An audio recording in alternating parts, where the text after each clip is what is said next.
Muy buenas noches, amigos de Sumando Voces. A nombre de su productor y director general Sergio Juárez Carmona, su amigo y servidor Luis Enrique Sosa les da la más cordial bienvenida. Y bueno, en este día vamos a seguir hablando del tema de los contratos, que por una cuestión técnica no pudimos completar la sesión pasada. Acompaña el día de hoy, con mucho gusto, el licenciado Octavio Romero Alvarado, quien también nos va a aportar su amplio conocimiento sobre el particular. ¿Qué tal, Octavio? ¿Cómo estás? Muy buena noche. ¿Qué tal? Buenas noches, Luis Enrique. Buenas noches al auditorio y gracias por la invitación nuevamente. Muy bien, Octavio. Bueno, pues, retomando el tema de la semana de los contratos, hemos comentado acerca de la gran pluralidad de contratos, acerca de la gran pluralidad de problemáticas que generan que no sepamos los requisitos que debe un contrato, incluso en ocasiones no sepamos que estamos celebrando un contrato. Y la realidad es que en estos tiempos todas las operaciones, todos los actos involucran, sin que lo sepamos en algunas ocasiones, un acuerdo de voluntades. Bueno, habíamos hablado acerca de los requisitos que deben de tener los contratos, pero hablando en un término un poquito más coloquial, un poco más que sea entendible para todos y cada uno de nosotros, para todas las personas que no están inmiscuidas en un ámbito legal, pero que sin embargo tienen la necesidad, la urgencia de firmar, suscribir contratos o hacer convenciones, es conveniente saber cuáles son los datos o elementos mínimos que debe de tener un contrato. Sobre ese particular, vamos quizás a empezar por lo más obvio, y que se trata de saber qué tipo de contrato estamos firmando y poder hablar acerca de los requisitos mínimos. Licenciado Octavio, no sé si pudieras poner como por un ejemplo de algún contrato que sea muy común para así poder intercambiar puntos de vista acerca de los datos mínimos que debe de contener este contrato, este acuerdo de voluntades. Correcto, Luis Enrique. Pues sí, tenemos infinidad de contratos, ¿no? Que incluso se suscribimos en la día con día, a veces no necesariamente a través de un documento, pero los contratos son nuestra pan de cada día. El más socorrido y que lo abordamos y lo utilizamos constantemente, pues sería un contrato de compraventa. Todos conocemos, ¿no? Que en la palabra está implícito lo que significa, pero los elementos pues, esenciales para que sea eficazmente, jurídicamente hablando, son, como lo mencionamos la vez pasada, pues ciertos requisitos, elementos de existencia y de validez, que se le llaman, ¿no? Empezando por el consentimiento de las partes, es un acto jurídico que se celebra entre ambas partes, el cual debe estar libre también de vicios del consentimiento, como es el dolo, la mala fe, la violencia, ¿no? Que no debe mediar sobre ella. Requisitos en específico, volvemos al ejemplo que comentas, el contrato, pues para empezar que tenga una fecha cierta, ¿no? Los suscribimos, nos ha llegado a la oficina, pues contratos incluso, no solo compraventa, de cualquier índole, pero más socorrido compraventa, no se diga de un bien inmueble que requiere cierta formalidad, hasta en servilletas, ¿no? Entonces, pues de antemano, pues como les hemos sugerido, asesorarse y hacerlo lo mejor posible, obviamente por escrito y cuando se requiera en este caso, pues ante un notario.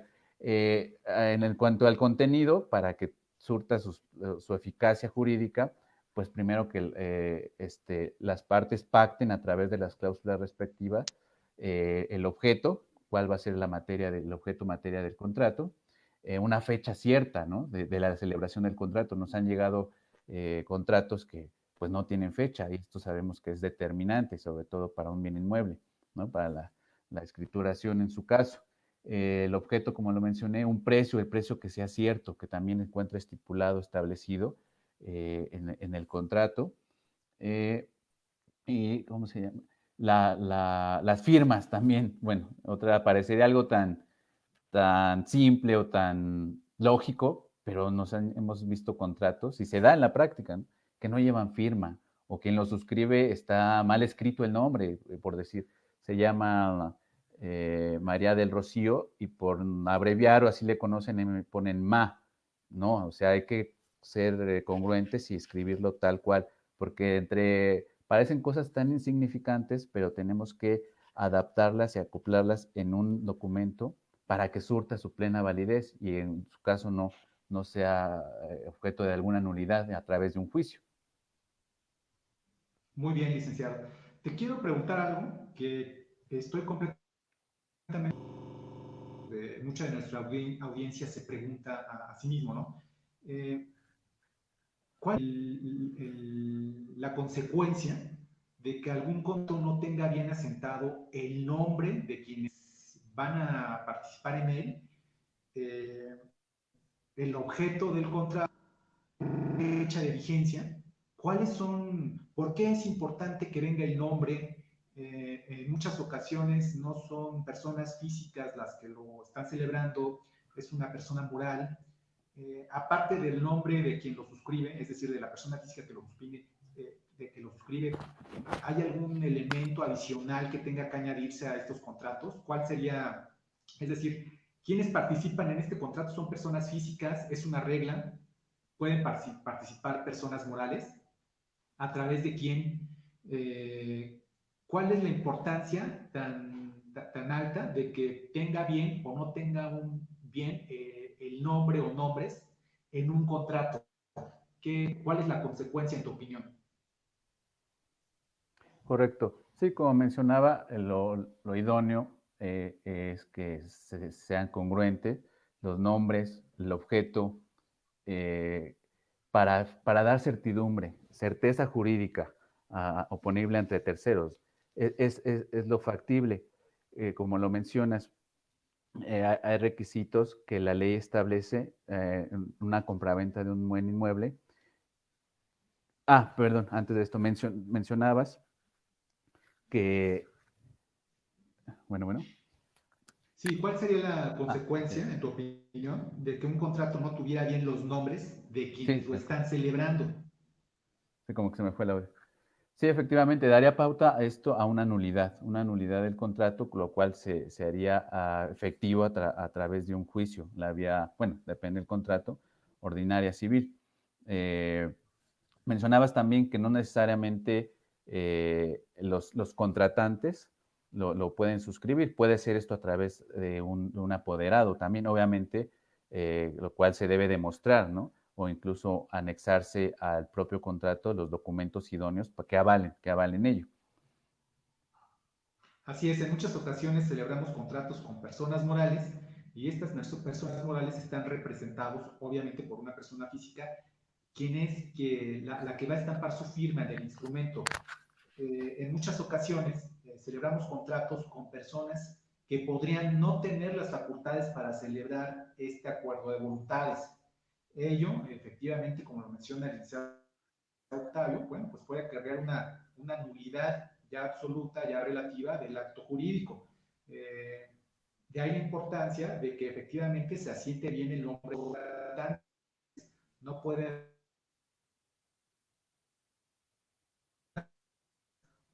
no pueden poner un nombre sea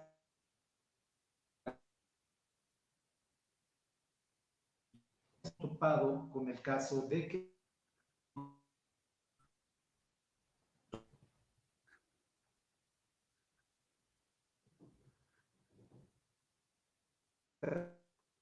varían el nombre, María Eugenia Álvarez Torres. Generalmente esto, aunque pareciera ser menor, puede traer consecuencias momento en que se tenda a exigir el cumplimiento de una obligación, a dar por terminado la existencia del contrato,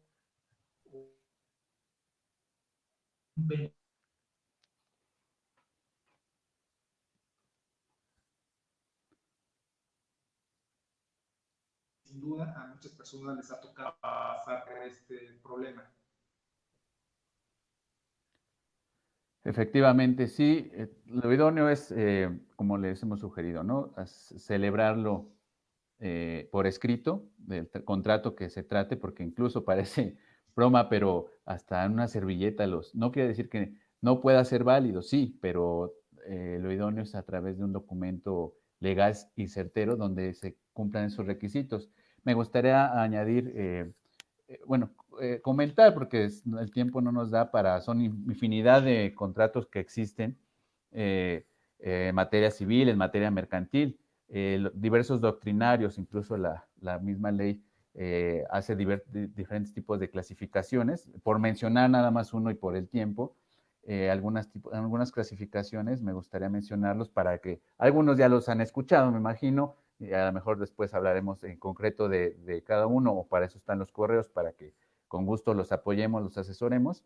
Los clasifican de la siguiente manera. Hablo en general porque hay muchas clasificaciones, insisto, como los contratos preparatorios, ¿no? En el mismo nombre está el significado, como sería una promesa de compra-venta. Los contratos traslativos de dominio, quiere decir que se traslada ese dominio, como el mutuo, es la compraventa, la donación y la permuta. Otra clasificación también que se maneja sobre todo en materia civil son los contratos traslativos de uso, goce y disfrute temporal de un bien inmueble. Qué mejor ejemplo que ahorita me gustaría abordar ese, porque es muy socorrido y muchos nos preguntan, pues en la actualidad, bueno, generalmente se suscita, es el arrendamiento. El contrato de arrendamiento entraría en esta clasificación y el de comodato. Otra clasificación serían los contratos de prestación de servicios. También pues lo vemos en la realidad. El depósito, el mandato, la prestación de servicios profesionales, la obra de precio alzado, por citar algunos dentro de esta clasificación. Otra clasificación que hacen son en materia civil son los asociativos, como es una asociación civil o una sociedad civil. Los aleatorios, contratos aleatorios, otra clasificación que podría ser una compra de esperanza, el juego, la apuesta, ¿no? También que está muy en boga también. Y los contratos de garantía, también tenemos como la fianza, la prenda, la hipoteca. En materia mercantil comercial también se homologan mucho estas clasificaciones. Ahorita estoy citando sobre todo las civiles. Ahorita en boga también están los contratos a través de Internet. Hay regulación, todavía hay muchas lagunas, pero no lo vemos más con la pandemia, pues el pan nuestro de cada día, ¿no? Los contratos mercantiles que parece que le damos un link, pero realmente no sabemos, ¿no? Las consecuencias jurídicas, el fondo. Y sí, sí hay una regulación, una protección para eso. Entonces, esa es alguna de las clasificaciones, licenciado Luis Enrique, no sé si estés con nosotros. Sí, muy bien. Ahora que lo abordas, me gustaría que habláramos y abundáramos el tema de los contratos que se pueden celebrar por medios electrónicos, porque precisamente en la actualidad y derivado de la pandemia, la mayoría de nosotros hemos celebrado contratos vía electrónica y esto lo hacemos hasta cuando pedimos un servicio a través de alguna aplicación, que es como Rappi o estos que entregan por lo general alimentos. Eh, hay algunas cosas que me gustaría precisar. En este caso del comercio electrónico, de las compraventas electrónicas, solamente para que nuestros amigos sepan bien cómo funcionan estos contratos, en qué momento se otorga el consentimiento por parte del que va a adquirir algún servicio o va a comprar comida, va a comprar algún objeto, algún bien. ¿En qué momento, cuando se está celebrando un contrato vía electrónica, se va a expresar el consentimiento en tu opinión, licenciado? Ok. Sí, pues con las aplicaciones, como decía, parecería tan simple darle un link, pero implica un trasfondo, ¿no? Uno se obliga, externa su voluntad al dar la aplicación, incluso bueno, la mayoría para hacer una transacción vía internet se requiere una cuenta, ¿no? Entonces tú otorgas tu consentimiento cuando creas esa cuenta, cuando te obligas a través del pago que haces por adquirir determinado bien o hasta servicio, ¿no? Lo estás externando. Obviamente eso queda digitalizado a través de las plataformas, de los medios digitales. Hay algunas cuestiones que también debemos añadir a esta parte del comercio electrónico.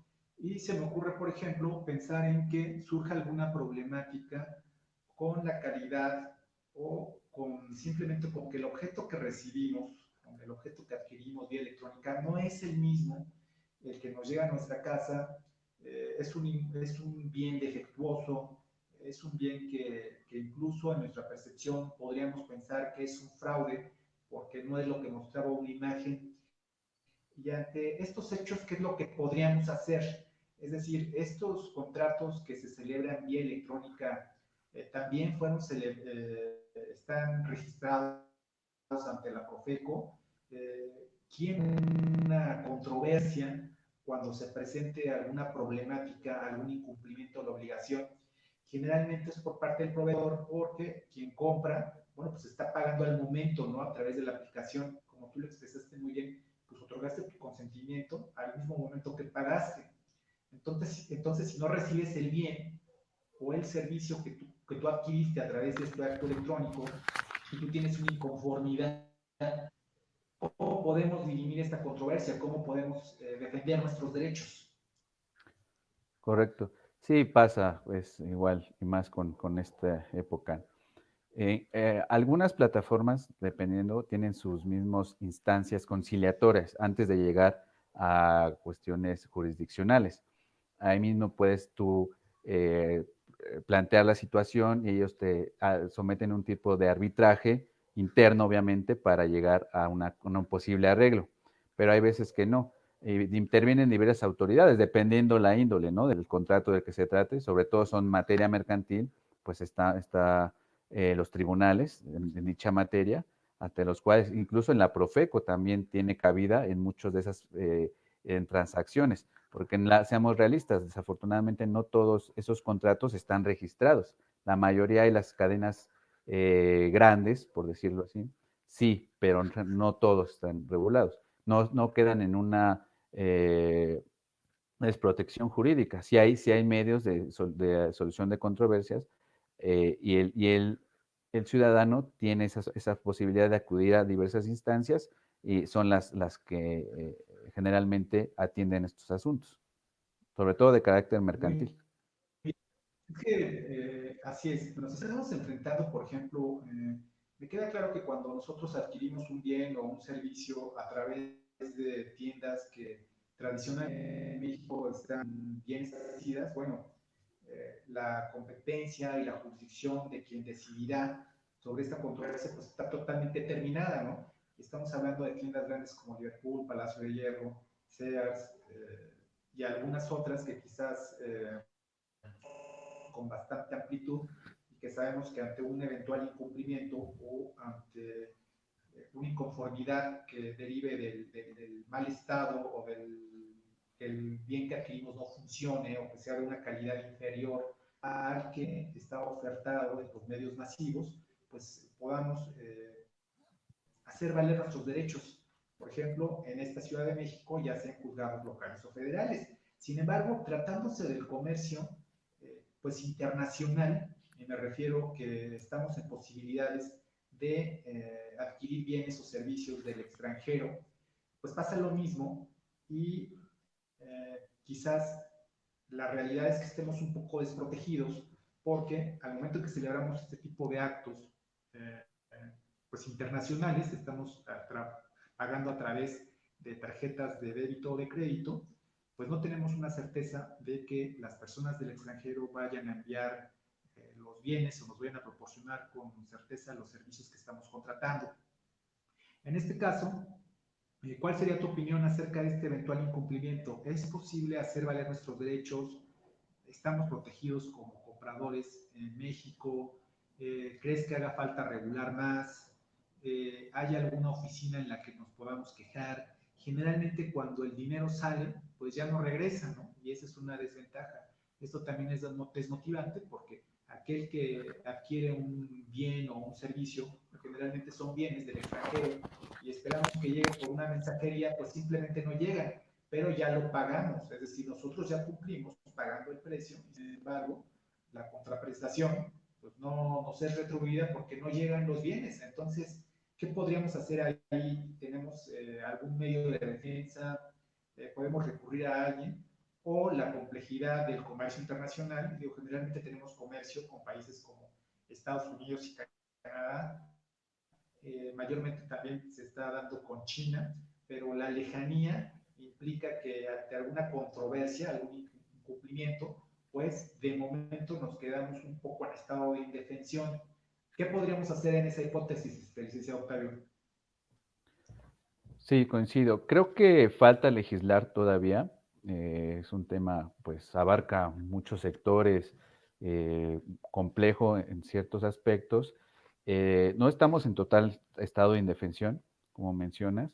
Parecería, primero, como te menciono, muchas plataformas manejan sus solución de controversias, medios de solución de controversias, pero hay veces que no, o no se llega a un acuerdo y quedas inconforme.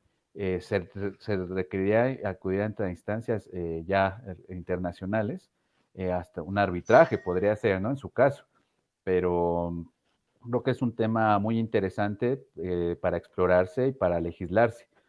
No obstante, no, insisto, no queda total esta indefensión. Hay diversos medios, pero sí es siendo honesto, es un tema largo y complejo. Por lo mismo, no estás desprotegido, insisto, pero también no es fácil. Sí, aunque este tema del comercio electrónico, digo, cuando se trata de cadenas o de aplicaciones que son muy conocidas, y vamos a hablar de dos, de Amazon o de Mercado Libre, bueno, pues tenemos un poco más de certeza de cumplimiento, porque efectivamente han cumplido un porcentaje con los compromisos que adquieren a través del comercio electrónico. Son aplicaciones que, bueno, que están en todo el mundo, que están haciendo, que cumplen con lo que prometen, o cumplen con los objetos con los que uno adquiere. Sin embargo, hay otro tipo de aplicaciones que no son tan conocidas en México y que también ofrecen muchos bienes y muchos servicios y que uno los puede pagar y no siempre ve satisfecho, no se ve satisfecho con lo que le mandan o simplemente no se lo mandan. Aquí hay una cosa que desanima mucho a las personas, ¿no? A lo mejor uno puede hacer una compra de 3,000 pesos que no le llega. Sin embargo, pues si la empresa está en un país de Asia, si no nos llegan los bienes, pues no nos queda más que quejarnos en la propia plataforma acerca del incumplimiento y al parecer eso les genera más desprestigio, ¿no? Entonces, sí, lo que puedo ver con toda certeza es que estas plataformas también sobreviven a raíz de los comentarios que las personas dan acerca de su cumplimiento o su cumplimiento en las propias redes. Y esa es la forma en que uno podría quejarse. Si uno no ve satisfecho no está satisfecho con la adquisición del bien o servicio, pues de momento es lo único que se tiene, ¿no? Poder quejarse a través de las redes, porque de momento no hay una autoridad que pueda regular o que pueda someternos a una controversia, o bien el someterse a una controversia en otro país extranjero cuando se adquiere un servicio o un bien quizás de $500, de $300, pues no es costeable, ¿no? Simplemente nos desanimamos, nos sentimos muy decepcionados y pues ponemos un mal comentario. Sin embargo, ahí es cuando nosotros pensamos que no hay claridad en los contratos porque no se establece con toda claridad si para el caso de que surja alguna controversia, cómo va a ser resuelta.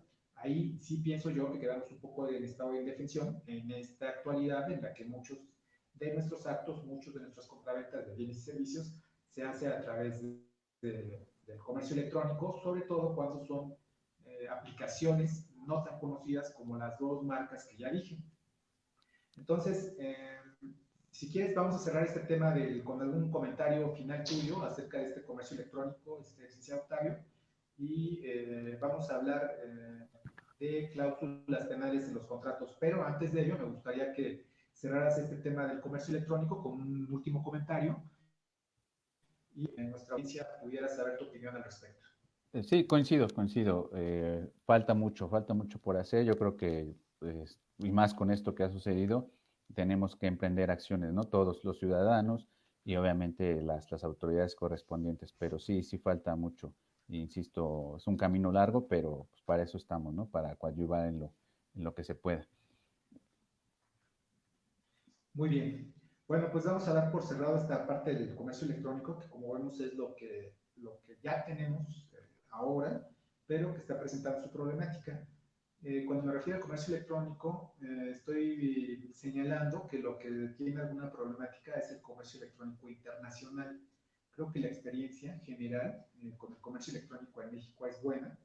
Como somos tantos que obviamente se van a presentar inconformidades, que se van a presentar problemáticas, pero también creo que la gente está priorizando mucho poder cumplir con las obligaciones que contrae a través de estos medios, las cumple porque pues es prestigio y es parte de su desarrollo y de su negocio. Bueno, pues ya damos por cerrada esta parte del comercio electrónico. Claro que en algún momento podríamos abordarla, podríamos abundarla. Y volviendo al tema de los contratos, me gustaría que habláramos un poco de las cláusulas penales. Ya que vimos que los contratos, bueno, tienen que tener requisitos mínimos, ¿no? Como que los nombres estén bien, cuál es el objeto de ese contrato, si es una compraventa, un arrendamiento, un mutuo, que tengan una vigencia. Pues también siempre los contratos tienen algunas cláusulas penales que se actualizan cuando sobreviene el incumplimiento de alguna de las partes. Eh, ¿Cuál es la importancia de estas cláusulas penales, licenciado Octavio? ¿Y cómo podemos hacerlas valer sin llegar a un tribunal? Es decir, eh, ¿cómo nos aplican las cláusulas penales en un contrato de compraventa y cómo nos aplican una cláusula penal en un contrato de arrendamiento? Voy a tomar estos dos ejemplos porque creo que son los ejemplos y son los contratos que con más frecuencia firmamos las personas y bueno, nos vamos a referir a ellos porque podemos darnos cuenta de la importancia de este tipo de cláusulas. ¿Cuál es tu opinión, licenciado? Correcto, pues al celebrar un acto jurídico tenemos que cumplir a lo que nos obligamos, ¿no? A ambas partes. Uno a hacer incluso. Para eso se estipulan, ¿no? Distintos tipos de cláusulas, como bien mencionas. En caso de incumplimiento, pues obviamente dará pauta a una posible rescisión del contrato. Hay que tener muy en cuenta, como mencionas, el tipo de contrato de que se trate, pero nos dará pausa pues, para lo ideal es no llegar ante un tribunal, ¿no? Y a través de un acuerdo mutuo entre las partes, pues rescindir el contrato, en su caso, o cuando ya se cumpla el objeto, ¿no? Se cumple el objeto del contrato y pues ya dará pauta a la terminación del mismo. Mencionaba rápido y quiero del arrendamiento, quiero hacer rápido nos han pedido mucho, pues uno de los más socorridos, que es el arrendamiento. Pues es un contrato, ¿no? Bilateral, en el cual a través de las partes, una llamada a arrendador concede el uso y goce temporal de una cosa y una llamada arrendatoria paga un precio cierto por ese uso y goce. Entonces, ese nos han estado pidiendo mucho, el tiempo sé que es corto. Quería mencionar aquí algunas cosas, tips que les dejo como tarea para apuntar y que nos han pedido rápido en el contrato de arrendamiento, tomar muy en cuenta porque nos llegan seguido casos como este. ¿Qué tenemos que tener en un contrato de arrendamiento? Pues el nombre de arrendador rentatario que sea correcto, la ubicación del inmueble, describirla lo más pronto posible, lo mejor posible, el objeto del contrato en las instalaciones y accesorios, el monto, lugar y pago de la renta. Estoy dando elementos mínimos, ¿no? Que tienen que cumplir. El término del contrato, sabemos que un arrendamiento de un bien inmueble es un año forzoso, establece la ley, pero todos vamos a establecer un término.